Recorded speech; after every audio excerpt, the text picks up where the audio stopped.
Hi friends, good morning. ఇక్కడ చూసారా, పాలు విరిగిపోయి మా అమ్మగారు పండగ చేసుకుంటాడు. ఇంకా అమ్మో, చిక్కటి పాలు అంటే పన్నీర్ తీసేసానులే. పన్నీర్ తయారు చేసేసి ఆ మిగిలిపోయిన పాలు ఉంటాయి కదా, పన్నీర్లోంచి వచ్చిన పాలు, వాటితో అన్నం కలుపుతున్నా. అమ్మో, నీకు ఓకేనా? ఇలాగా పన్నీర్ తయారు చేసుకోవడం కోసం దీంట్లో అంతా తీసేసాను. ఓకేనా? ఎలా చూసిందో చూడండి.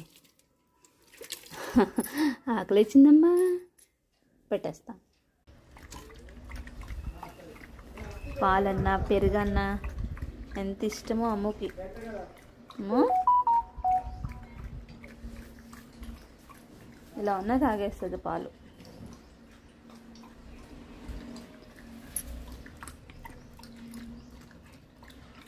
Bye bye friends. Ammu channel నచ్చితే సబ్స్క్రైబ్ చేసుకోండి. ఇలాంటి మంచి